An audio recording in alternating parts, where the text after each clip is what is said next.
अस्सलाम वालेकुम वरहमतुल्लाह। मेरा नाम है डॉक्टर सलीम अख्तर और आप मेरा यूट्यूब चैनल अमेज़न जायंट देख रहे हैं। आज की वीडियो में हम ये डिस्कस करेंगे कि जो आपका अमेज़न के ऊपर जो स्टॉक है एफबी के ऊपर जो सेल नहीं होता, तो अमेज़न से आप कैसे वैल्यू रिकवरी ले सकते हैं? कि किन-किन चीज़ों से आप उसकी रीइंबर्समेंट भी बोलते हैं, वैल्यू रिकवरी भी बोलते हैं और अपने प्रोडक्ट की को कैसे आप जो अनफुलफिलेबल हो जाता है, उसको कैसे आप convert into liquidity basically the product which not being sold or which got damage हो गई हैं on how you can get the money back और value recovery उसको बोलते हैं। उसमें होता है कि आपके पास पहला ऑप्शन है कि आप उसको आउटलेट्स क्या होता है कि उसकी जो चीप प्राइस के ऊपर आउटलेट्स पे अमेज़न बेचता है। दूसरी ऑप्शन उसकी लिक्विडेशन होती है कि कुछ बायर्स अमेज़न के होते हैं, बायर्स अमेज़न के साथ अटैच होते हैं जो वहाँ से आपकी वो होलसेल में प्राइस में वो ले लेते हैं। तो अमेज़न उसकी एक परसीव्ड वैल्यू देता है, not the actual not the perceived value but actual value. एक प्रोडक्ट आपने 2 पाउंड की ली, उसको 10 पाउंड का आप बेच रहे हैं, तो वो जो बायर होगा अमेज़न के थ्रू वो 10 पाउंड नहीं देगा बल्कि वो 2 पाउंड वो अमेज़न डिटरमिन करेगा विद सर्टेन फैक्टर्स के साथ।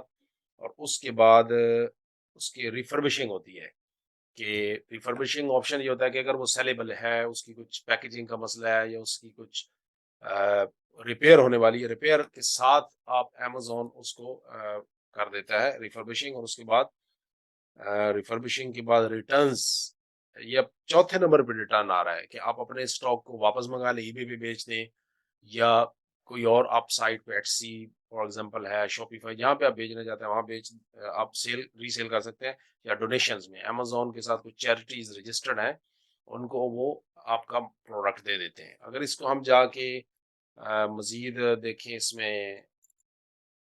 इसके अंदर आप देखें तो ये fulfilment bye Amazon value recovery services हैं।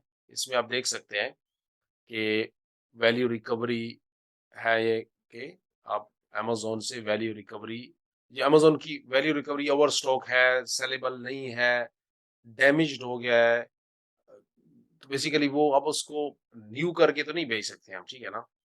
तो मल्टीपल ऑप्शंस वो दे रहे हैं कस्टमर्स को।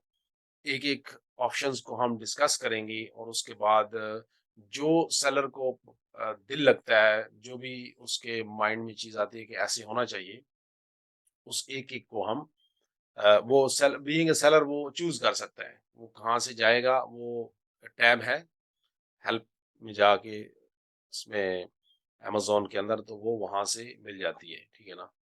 सॉरी, हेल्प की बात कर रहा हूँ, ये सेटिंग्स में है। टॉप राइट कॉर्नर पे जो सेटिंग्स आती हैं उसके अंदर है। पहला जो है ना वो आउटलेट्स की अगर हम बात करें, आउटलेट्स में आउटलेट डील्स हैं जी। Outlet is a destination for customers to shop for discounted overstock. जो आपका डिस्काउंटेड ओवरस्टॉक है वो क्लीयरेंस प्रोडक्ट्स में लगा देते हैं। और you can see outlet deal recommendations, यहाँ पे आप जब करेंगे तो आपकी एक्सेस इन्वेंट्री के लिए वो खुद ही करते हैं। आप जैसे यहाँ पे क्लिक करेंगे ना मैनेज एक्सेस इन्वेंट्री में, तो आपको बोलते हैं कि भाई ये यहाँ पे ये जो प्रोडक्ट है ये और स्टॉक है, इसकी आप आउटलेट में डील लगा दें इस, तो आप वहां जाके उसकी शर्त क्या है कि वो 3.5 स्टार होनी चाहिए, ये से हाई उसके रिव्यूज हो, ये नहीं कि बिल्कुल वो घटिया सी आइटम हो जिसके ऊपर रिव्यूज भी अच्छे ना हो।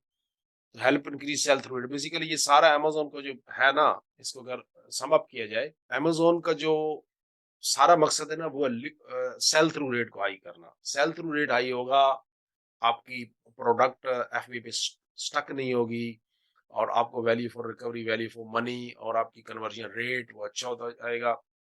आपकी मोर क्विकली प्रोडक्ट्स जो है वो कन्वर्ट इनटू मनी हो जाएंगी, ठीक है ना? इसमें मजीद क्या है जी, तो ये सेल थ्रू रेट अच्छा होने के लिए होता है। उसके बाद है जी liquidation, to be sold through FBA liquidation product are subject to these conditions, can be either new or used। सारा उसका भी यही है कि बेनिफिशियरी का recover value for our stock और कस्टमर रिटर्न्स जो चीजें आती हैं, recover 5% to 20% of the average selling price. ठीक है ना, वही बात आ गई कि वो उसकी एक्चुअल वैल्यू लेते हैं, परसीव वैल्यू नहीं लेंगे। ये भी ऑप्शंस आपका जर्मनी, यूके, फ्रांस, स्पेन और इटली के अंदर है। Inventory must be located in UK and in these countries. ये उसका चार्ट है, आप देख सकते हैं कि वो आपको कितना देगा। स्टैंडर्ड साइज में अगर ये है तो उसके ऊपर आपको कितना पेंस मिलेंगे या सेंट मिलेंगे। यूके की बात हो रही है, यूके और यूरोप की, है ना। यूके और यूरोप में आपको कितना वो रिटर्न देंगे, ठीक है ना। उसके बाद आ गए जी हमारे पास फर्बिशिंग। फर्बिशिंग क्या है? To be consider for furbishing product must be in an eligible category और न्यू कंडीशन और सेलेबल हो। The FB furbishing services can take undamaged items, ठीक है ना।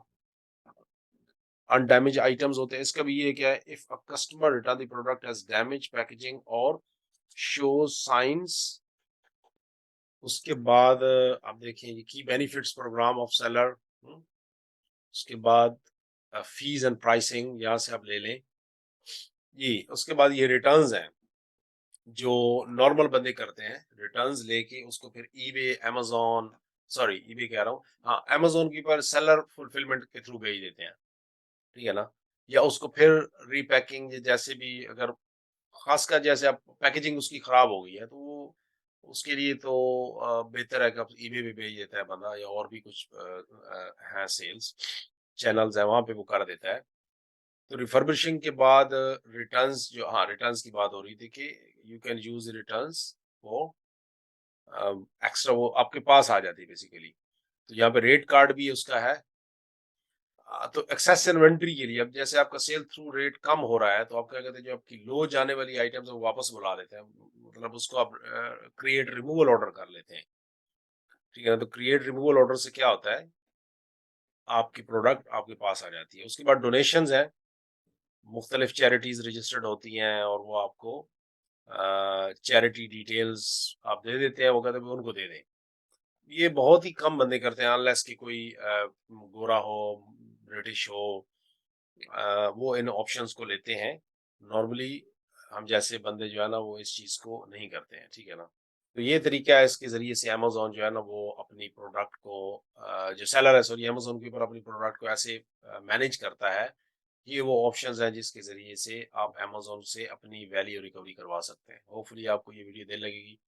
नेक्स्ट वीडियो तक के लिए इजाज़त दीजिए। अस्सलाम वालेकुम।